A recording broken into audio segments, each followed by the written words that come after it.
All right, good evening.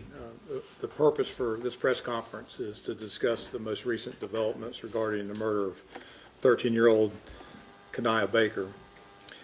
We're joined by our city manager, Ms. Teresa Wilson, City Councilman Ed McDowell, Councilman Tyler Bailey, Chief Aubrey Jenkins, Richland County Coroner Nada Rutherford, and our Fifth Circuit Solicitor Byron Gibson. Brutal, heinous, vicious, gruesome, monstrous, and disturbing. These are the words I use to describe this murder investigation. On Wednesday night at about 10:30 p.m., the Columbia Richland Fire Department responded to a reported structure fire at 114 Cardamon Court. That's in Capitol Heights neighborhood off of Farrer Road. That neighborhood consists of 102 residences, of which 30 are occupied. The location of the fire was in one of the 72 unoccupied units on the property. The fire department arrived to find smoke coming from inside the residence, and they made entry and soon located the deceased person on the floor inside. At that point, they contacted the police department, and of course we responded to the scene. Upon our arrival, we determined that the deceased was a female, and she had suffered traumatic injuries to her face and body and had been severely burned. Ms. Rutherford will speak to the extent of the injuries and why I described this crime as heinous, vicious, and monstrous. The crime scene investigators worked with the Columbia Fire Department investigators as well as sled arson investigators, and they spent hours inside the residence along with our crime scene investigators. For the rest of the night, it was over an 8-hour process to complete the investigation inside the house. Our officers documented the important trace evidence and blood evidence in the house, and of course our fire subject matter experts worked to determine the origin and cause of the fire. The next day, investigators met with the Richland County Sheriff's Department. The reason we did this is there was no identification found on the body or any evidence inside the residence that would help us identify the victim. In our meeting with the Sheriff's Department, we learned that they had recently taken up an investigation of a missing juvenile. We learned that juvenile was similar in size and age to our victim, so we thought that there was a possibility that they could be connected. We worked with the Richland County Sheriff's Department's DNA lab and the coroner's office to ultimately determine that our victim was in fact their missing juvenile. And I'll invite the coroner to elaborate on that identification further in just a minute. We're very appreciative of the assistance that we received on the scene by our Columbia Fire Department, our sled arson investigators, and the coroner's office. This has been a extremely difficult case to work. I've watched our investigators work literally nonstop since Wednesday, and I really mean nonstop, day and night. They have conducted themselves in just the utmost professional way in very difficult circumstances. Let me talk about our two suspects. Overnight, we've arrested 2 people. Our first suspect is a 16-year-old female. Her last known address was in Columbia. She was reported missing by her mom on January 12th. She has a history of disorderly conduct, malicious injury, throwing bodily fluids. She was wanted by the Department of Juvenile Justice for cutting off her ankle monitor around January 12th. She was last enrolled in a local high school in January of 2024, and she's currently listed as dropped out, and she is a frequent runaway.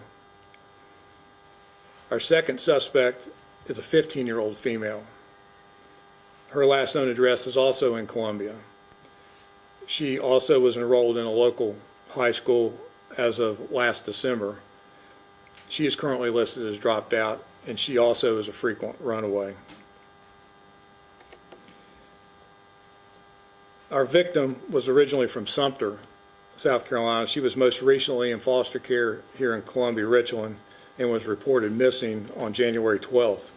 She also has a history of running away. I'll ask the coroner now to give us some information on exactly what the cause of death was and anything that you might want to add. Identifying a minor can be difficult. They don't have a DMV profile. They usually don't have fingerprints on file. And so we start with the basics. We look at missing teens, and Richland County Sheriff's Department contacted us with a possible description of a young girl who had gone missing. Unfortunately, the description that they were giving to us did not match what we had in front of us. And unfortunately, the description provided of Kanaya Baker was so different, in fact, that even the pictures that they sent of her just did not seem to match up. Due to severe trauma to her head, face, and body, visual identification just was not possible. And so we had to turn to science. We contacted Sheriff Leon Lott and asked him to please run DNA from dirty clothing found at the foster home that her foster mom brought to us. We used that clothing to extract DNA, and they were able to run that. We also simultaneously obtained dental records so that we could match the dentals from her last appointment. We were able to confirm that the young girl found in the burning house on Cardamom Court was that of missing teen Kanaya Baker. The manner of death is not an accident, and this is not a suicide. This is a horrible homicide. Her cause of death is blunt force trauma. And I want to address some rumors that I've seen online and from several media outlets who have called she was not pregnant that we could visually see at autopsy. We're still waiting on slides, but at this time we do not have a confirmation that she was pregnant at the time of her death. Kanaya was bludgeoned, stabbed, and burned. We will continue to collaborate with law enforcement to bring justice to her and her family. And I just would like to say this. Dr. Bill Stevens and Ashley Gorganios, our Child Fatality Director, along with the Columbia Police Department and the Richland County Sheriff's Department, we've been up for days working this case and trying to find answers for this family. No parent should have to bury a child. I'll answer questions after Chief is finished if you guys would like. Thank you very much. I'd now like to ask our solicitor to provide some information regarding the charges against both of our suspects. Thank you. Thank you, Chief. This has been a study of collaborative investigation. So, of course, through the Columbia Police Department, the Fire Department, through SLED, through Richland County Coroner's Office, and the Sheriff's Department, that investigation has led us here today. And so it's with their hard work that we're here today, able to be in a position to tell you about how we expect to pursue justice in this matter. The two juveniles have been charged with murder, and it's our expectation, as you know, these are ongoing investigations, so there's information, as the coroner just told us, that we're still waiting on. But based on what we've seen at this point, it was brutal, it was heinous, it was all of those words the chief used. And we expect, after the review of this information, to petition the family court to prosecute these juveniles as adults because of the heinous nature of what happened. So at this juncture, it's not proper for me to go into details about what the prosecution will look like, but we will be continuing to assist in any way possible. And as that information becomes more readily available, we are prepared to proceed as we need to proceed. Thank you. Thank you. Yes, sir. I appreciate him speaking to that level of collaboration.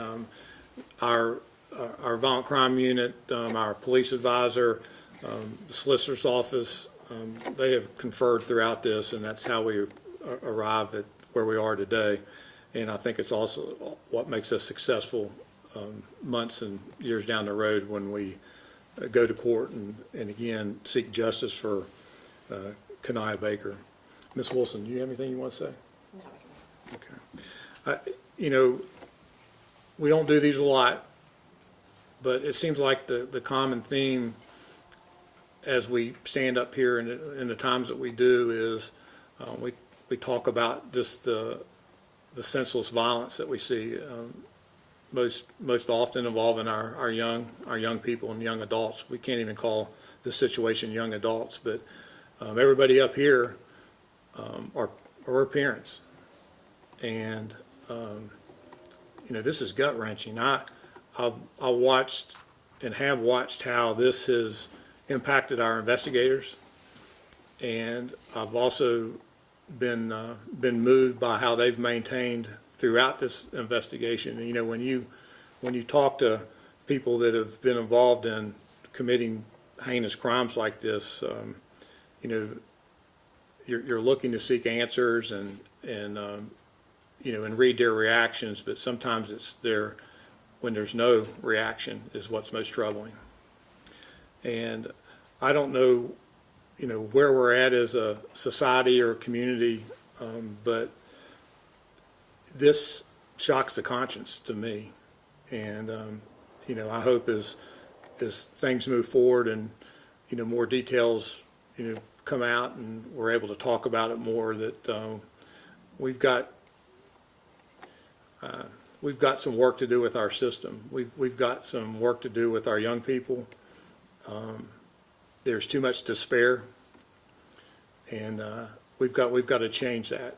And I know that we've got the right people to do that, and I hope we're able to do it soon.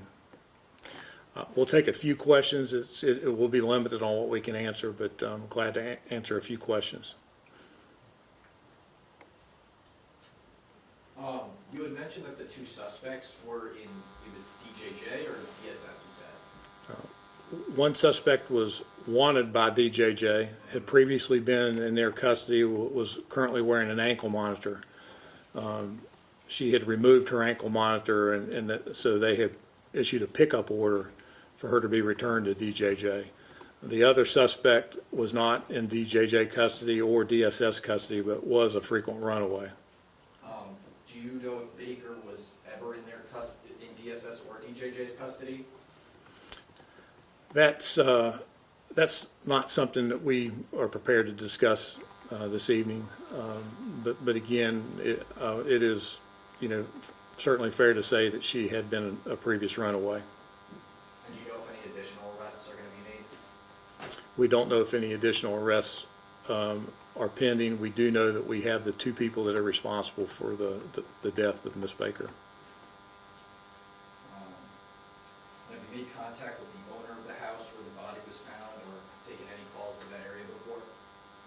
That's Capitol Heights. That's Housing Authority property, and we have been in contact. Are the suspects cooperating? That's not something we would comment on. I walked around the neighborhood today. I spoke to some residents, the few that are there, because as you said, many of the homes are empty. Is there a reason they chose this specific house, or how did they know about this house? Did any of them have ties to this neighborhood specifically? It's not unusual for people that are involved in certain activities that they would enter a vacant property. That's one of the reasons we put so much emphasis on securing vacant property, or through our code enforcement, going through demolition. We know that it attracts blight and crime, so it's not completely surprising that if it's not secured, that somebody's going to enter it and do some things that they don't want to be seen in public. But so I'll leave it at that. That answer your question? Is there any evidence that the house was set on fire on purpose? Well, we believe that the victim was burned intentionally.